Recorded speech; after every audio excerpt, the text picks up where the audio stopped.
Kasus penganiayaan putri dari selegram Malang, Emi Agnia, sontak viral belakangan ini. Seperti diketahui, pelaku penganiayaan adalah suster pengasuhnya sendiri yang direkrut dari Yayasan Penyalur Val The Consultant yang berada di bawah naungan PT Val Consultant Indonesia. Nah, belajar dari kasus mengenaskan ini, besar kemungkinan kekhawatiran akan muncul pada keluarga muda yang baru saja memiliki momongan dan ingin menyewa jasa suster perawat.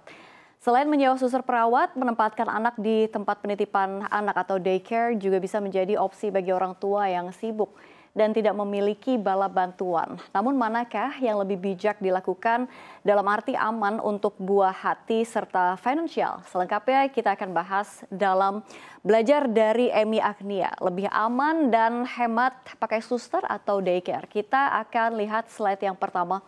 Ya, Komisi Nasional Perlindungan Anak membeberkan terdapat 3.547 aduan kasus kekerasan terhadap anak yang diterima sepanjang 2023. Aduan tersebut dihimpun dari sejumlah jalur, dari pengaduan langsung, hotline service, hingga pesan elektronik. Angka aduan ini naik dari tahun sebelumnya dibandingkan tahun lalu begitu ya, tahun ini mengalami kenaikan 30%. Adapun kasus yang paling mendominasi adalah kekerasan seksual dengan jumlah 1.915 aduan sepanjang tahun ini. Lalu diikuti oleh kekerasan fisik sebanyak 985 kasus dan kekerasan psikis dengan total 674 kasus. Berdasarkan tempat kejadiannya, kasus kekerasan terhadap anak paling banyak terjadi di lingkungan keluarga. Yaitu kalau kita lihat sebanyak 35%, diikuti oleh kejadian di lingkungan sekolah sebanyak 30%, lingkungan sosial 23%, dan juga tidak disebutkan 12%. Terlihat ya, kekerasan bisa terjadi di mana saja, bahkan dilakukan oleh orang terdekat. Tapi jika kita melihat kasus yang sedang ramai saat ini, dari sisi biaya bagaimana ya, suster versus daycare? Kita lihat slide berikutnya.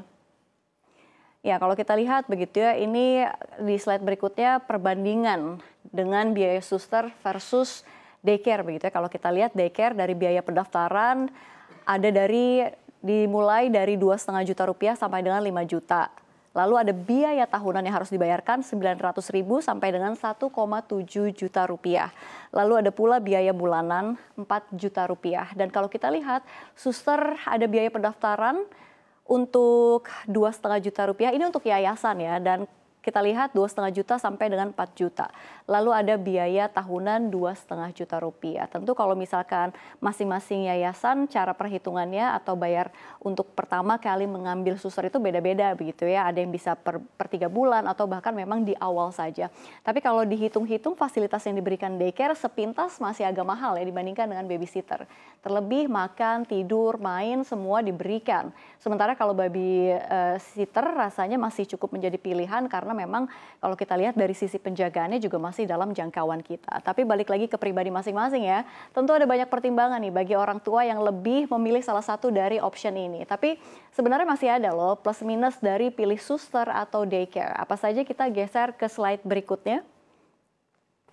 Ya, kalau kita lihat babysitter bisa lebih menguras kantong ternyata nih pemirsa. Dengan adanya suster pengasuh, maka jadwal makan dan istirahat si kecil sebenarnya bisa disesuaikan senyaman mungkin. Ini plusnya. Lalu ada kegiatan anak di rumah juga tentunya tergolong aman lantaran kita bisa mengontrol langsung begitu ya segala aspek menyangkut kebersihan dan keamanan di rumah kita. Namun jika dihitung secara detail begitu ya, menyewa perawat sebenarnya bisa lebih menguras pengeluaran ketimbang menetapkan atau menempatkan begitu ya, anak di daycare. Jadi ketika seseorang menggunakan jasa penyalur, maka akan ada uang perantara yang dibayar ke yayasan penyalur. Bukan cuma itu aja, keluarga juga harus memikirkan hal-hal yang berkaitan dengan tunjangan hari raya, lalu juga ada kenaikan gaji rutin suster pengasuh yang memang bersangkutan. Demikian juga keamanan orang tua juga harus mengeluarkan uang untuk memasang kamera CCTV di rumah. Nah, kalau kita lihat memang biaya instalasi CCTV tentu tidaklah murah begitu ya dan bisa tembus di atas 10 jutaan rupiah begitu.